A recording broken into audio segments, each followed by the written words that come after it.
Right, here we have a VW Passat, Volkswagen Passat. It's in with a 2 litre TDI and it's got an issue with the cooling. Basically there's no coolant left. As soon as you run it up with some water in, it just pours straight out the bottom of the time belt cover. So pretty nigh on 100% it's going to be the water pump. Let's crack on and get it done.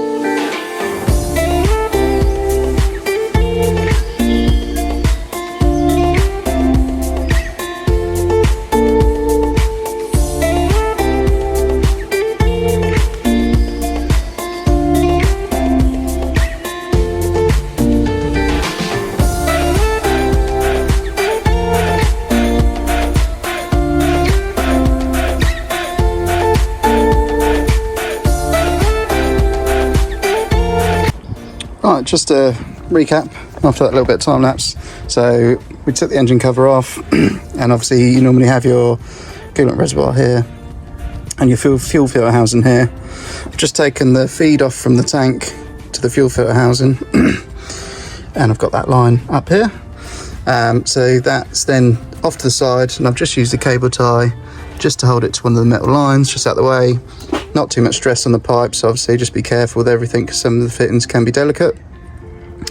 Coolant reservoir out the way, just took the return line off, kept the main bottom hose on, unplugged the sensor, and you just got 2 small clips in here which use a flat blade to get out of the housings just here and here. So now that's out the way, we've got a lot more room here. So what we want to do now is we want to remove this engine mount and this timing case cover. So we need to take these pipes off. These pipes here are for the DPF. So they're the ones that feed the pressure in, they measure the pressure going in and out of the DPF or before and after. So yeah, we need to undo that and move them out of the way, get this cover off, get this off, but obviously to get this off you need to support the bottom of the engine. So we're going to jack the car up, take the driver's front wheel off, take the wheel arch liner out if needed, support the bottom of the engine before we take this off. Let's go.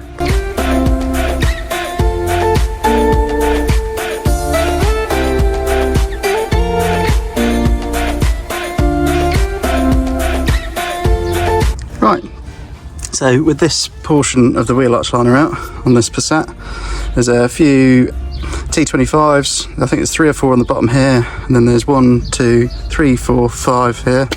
You can get that out, you can just see the coolant pouring out the bottom of here. So our next job is to get the engine supported and engine mount off, but before that I want to take this belt off. So the tension is just up there. We wind that back and put a pin in it. We can get this belt off. After we've got the engine mount off as well, we're also going to want to get this crank pulley off. So we've got those spline bits there. I think there might be an N10 spline. Get those 4 bolts off and then that outer crank pulley comes off.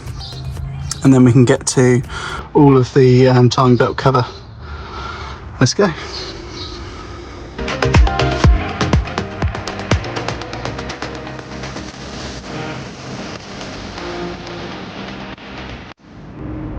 Right, so little catch up. We've now got crank pulley off, auxiliary belt off. We've pinned that tensioner so it's up out of the way. So it gives us nice access, as you can see, the level of that coolant leak in there. So our next job will be to get this engine supported and then we can get all of this timing belt cover off. Let's go. Right. Now we're going to undo the engine mount. We've got 16mm bolts here and here. You've also got the 2 18s. We've also got, I think it's 13 over here. Make sure you spray this one up because it's got corroded. We've got the engine supported with the jack and on the sump, and I've also got rubber block in between the sump and the jack just to make sure it's got nice even pressure. So we'll get this mount out, give us some more access.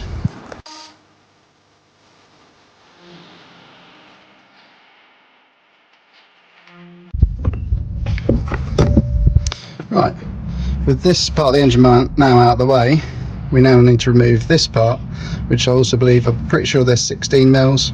So there's 3 of them, there's one there, and there's one slightly lower below. So we'll get them out and then we can get this timing case cover off once we've moved these.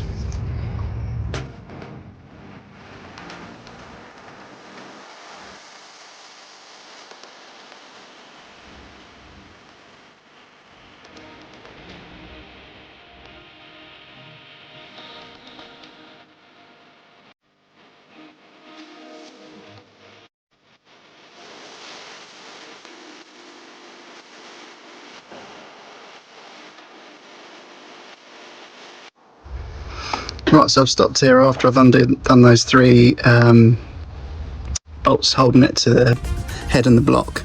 They're 16mm bolts, 3 of them. Try not to get them mixed up, because when they go back in, they're different lengths. I'll show you in a minute. But I'm struggling to get it out at the moment, whether I raise the engine up or down slightly. So I think, from memory, it's going to be top cover off, and that will then release a bit of pressure here from this bit, and then I can get this all out. So first thing I've got to do is take this off.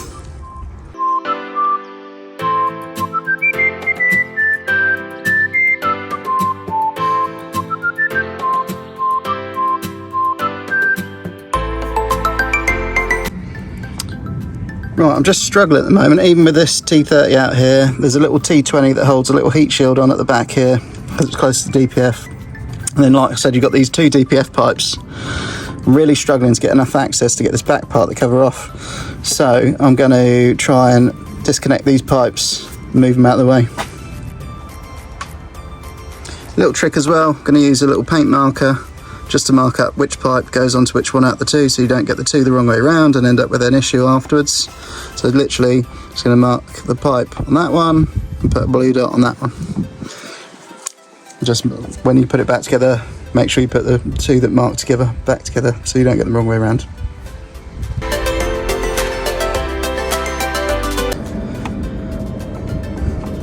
Well, as you'll see now, there's a lot more flexibility in these pipes now, but obviously just be careful, because they are going into the sensors at the top. Just tuck them over to the one side out the way, and hopefully now we should be able to lift this off. Still pretty tight.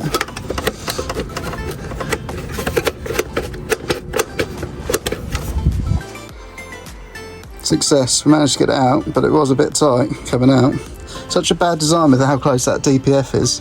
I mean, they probably want you to take the whole DPF off. What a nightmare. We can see into the timing area with the timing belt. That's a little worrying. Hopefully that's not part of the belt. To be fair, it doesn't look like it's part of the belt, but it looks like part of something in there, but it's gone in between the teeth and the belt. This customer will have been extremely lucky if this could have failed, I think. I don't think there are any teeth missing, but obviously we'll double check when we get the bottom off. The engine did run, seemed to run okay. But yeah, let's get this bottom lower cover off, and then we can have a look at the water leak in a little bit more closer detail, and hopefully we can get this part of the bracket out now. This should be a lot easier, but it's still quite tight because it's up against all of these. These modern engines have got all these aircon pipes, all of these DPF pipes and everything like that. Back in the day you wouldn't have had any of this. Yeah, what was I saying? So yeah, back in the day you wouldn't have had any of this drama trying to get bits and pieces out, because you wouldn't have been fighting up against things like air conditioning pipes or DPF pipes and things like that. So these are the day-to-day dramas that we have to deal with, but it's normality for us, so hey, let's crack on. Right, I've got that mount out with great difficulty as well, but we need to get this lower cover off, so I'm pretty sure they're either T25s or T30s all the way around, so we'll take them off, get this lower cover off, then I'll put the camera in here and we'll have a look at this water pump. But yeah, 100% water pump's knackered, but yeah, we'll crack on and we'll show you how we get on.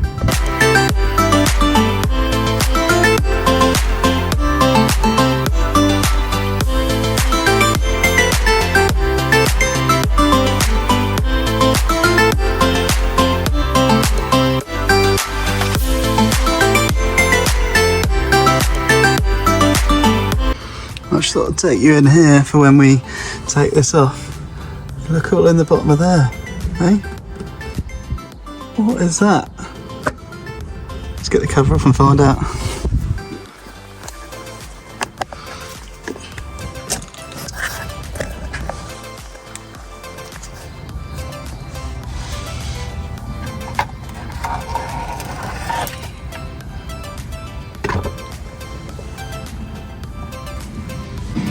Should we put some water in there and just see where it comes out from? But I think that water pump's been leaking for quite some time.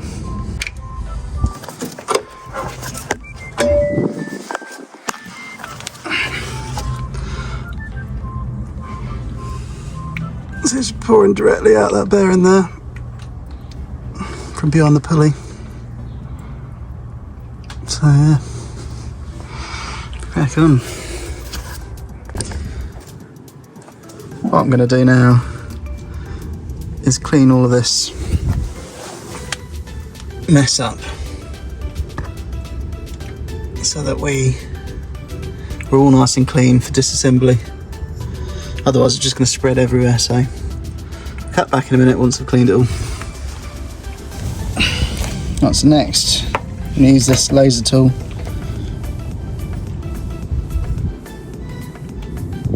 to arm the engine up. There it is, it's 6809. You can use these on the 1.6 2 litres and 1.4s, the diesels, common rail systems. So what we need to do is we need to use this crank pulley first of all to get the crank locked in position, and then we need to put these two into the camshaft and the fuel pump, high pressure fuel pump. So I'll show you how that happens, but yeah, or I'll cut in once I've got the pins in. So yeah, you'll need a 19mm to turn the bottom crank pulley over, and once that sort of times up, we'll check to see whether we're 180 out on the camshafts or not. If we are, then we'll need to take the tool back off and turn this around another rotation, and then hopefully the camshaft's the right way around. So yeah, let's hit the cycle and go. Right, so we've got the timing tool in there. There we go, see?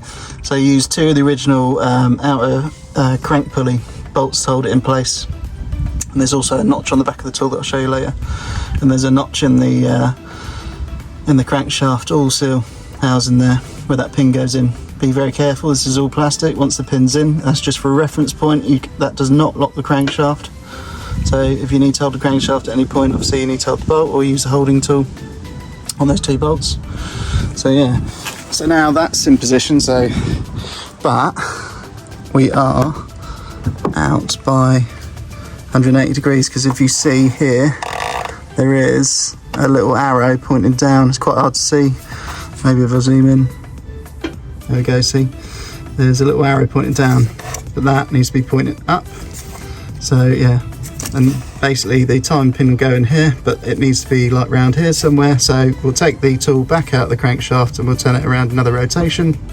And hopefully this arrow should be pointing up, and that pin we should be able to get in. And then also the fuel pump should be able to see. At the moment it's all lined up, so that pin will go in there. So yeah, but obviously we need to turn the whole thing around another rotation to make sure that the crankshaft's in, the camshaft's in the correct position. So let's go and do that. Right, so we've got the crankshaft locking tool back in again after another rotation. So that's holding the crank in time, and we've also got our locking pins in. So one in the camshaft, and as you'll look, we can see here pointing upwards. And then also here, look, that crankshaft locking pin's in as well. So yeah, they're both locking pins in at the top and also on the crank pulley. So I'm all happy now that this engine was nigh on 99% times up before it came off, apart from whatever slack here we've got in the belt and bearings that are worn. So I can now take all of this off. So yeah, let's get all of this off. Just to show you now with the cam belt off. Look at that. Yeah.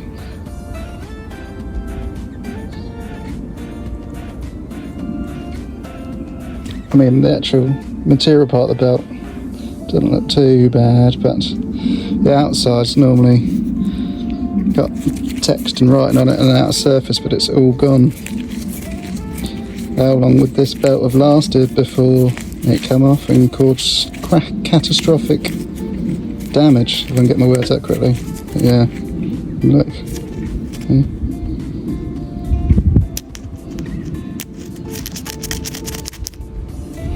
But yeah, so hey, caught it in time. Yeah, also I don't know whether this normally, I can't remember whether this normally has like a rubber outer coating on it, on this belt. I think it might, so I'm going to have a look at that as well. We've got a new water pump anyway, and new studs. Very important to replace these studs along with the nuts. So that's for the lower light tensioner roller, and this is the main tensioner itself, the adjustable tensioner that you set the tension on when we put the new belt on. But yeah, so we'll change all this water pump out and make sure that this is all timed up correctly with these pins in again afterwards. So I thought I'd show you this water pump. You can hear that bearing on it. But yeah, I think this normally has like a rubber out coating on, so that might be what's stuck to the outside of the time belt as well. But yeah, not cool. So close to having some major problems there.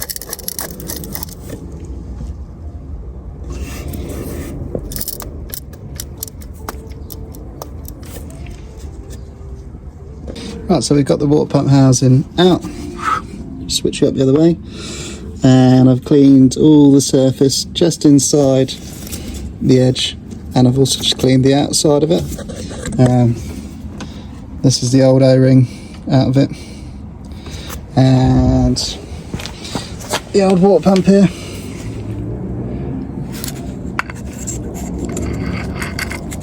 Just try and hold this for you and show you.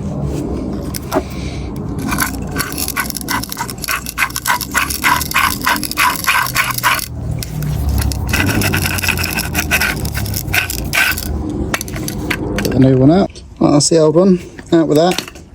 In with the new one, nice and new. Nice new bearing in there, lovely. So we'll get this in. Obviously it's got a new seal on it already. But yeah, we'll get this all mated up and I'll show you in a second. Right, so got the new water pump all installed. Electrical plug all plugged back in. It's got a T30 up there, does those, and then you've got your M10 splines. 3 of them, that's one of them. There's another one just below here, it's not that one. One just below this, and then there's one underneath the other side. So nice new shiny clean pulley. The water pump, nice and smooth surface. So that residue that was on the other one must be from the outside of the belt breaking up because of all the coolant going on it. So yeah, make sure that's all cleaned up. Next I'm going to change these studs out, so I'll show you how to do that.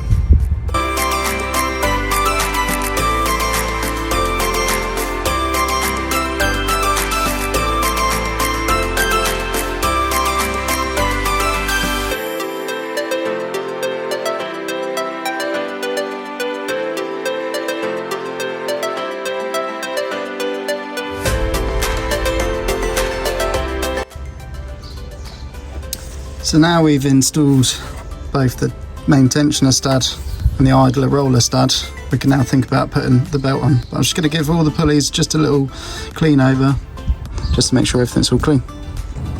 Right, so we're all clean now down there. As clean as we'll get it for now. But clean enough, and made sure there's nothing left on any of the pulleys. You don't want anything making the Cambelt skip a tooth or anything. So yeah, she's much cleaner now, all ready for a new belt, tensioner and idler rollers.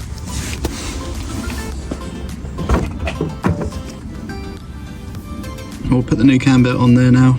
So we've got new tensioner, new lower roller, new upper roller. And what we've done, if you see all these paint marks, this is all to do with me torquing them. So as a sort of mind memory sort of technique is basically as you torque them, paint mark them.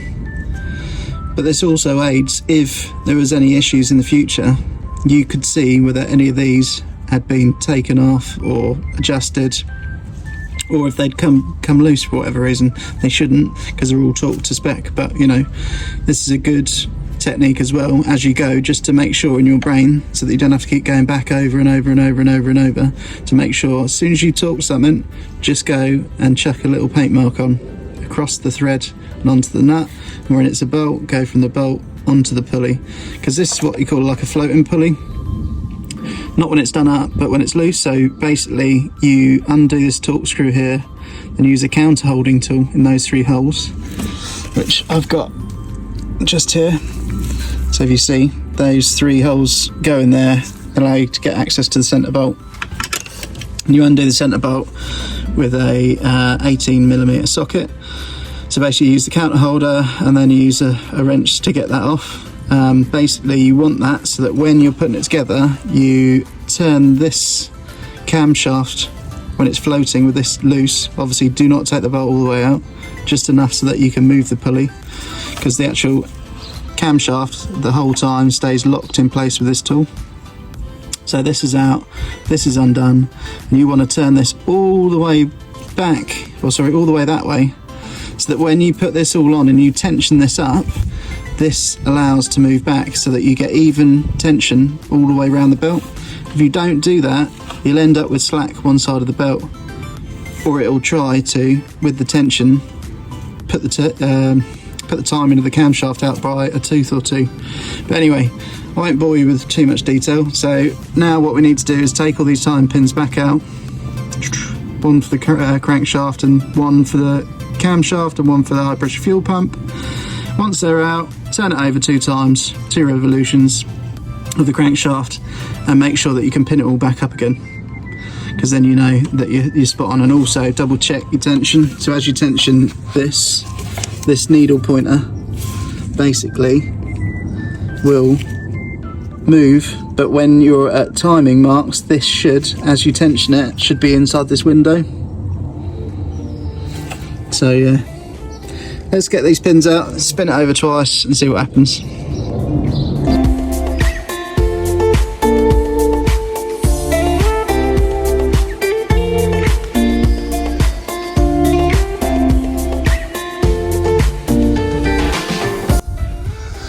Right, so there we go, we've got all the pins back in, we turned it over twice, we've got the crank pin down here, and then we've got the camshaft pin up here, and then we got the fuel pump pin in here.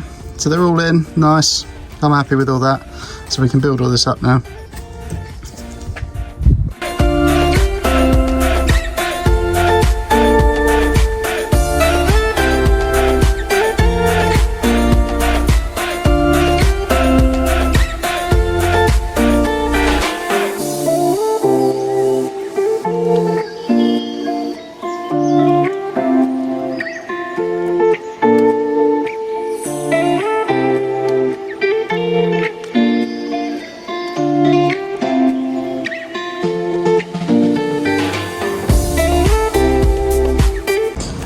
Right, so as you can see, all the time belt covers all back on, all these DPF pipes are all sorted. I put the temperature exhaust or exhaust temperature sensor back in. I've put all the heat shields back on, plugged it all back into the loom.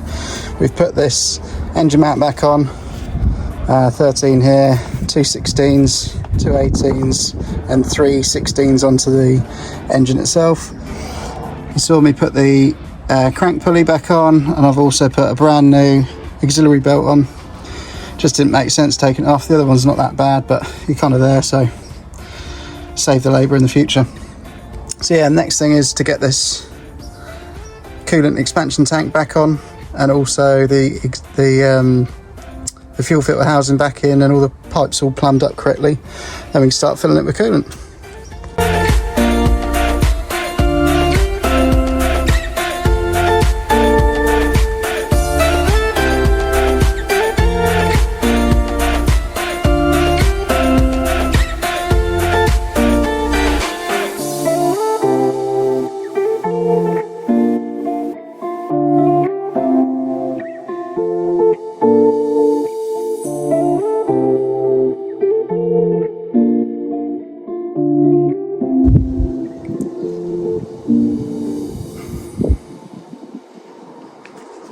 So we've got fuel filter housing back in, all the pipe work back on, all in the correct places, clipped on the side here, coolant return line back on, coolant reservoir level sensor plugged back in.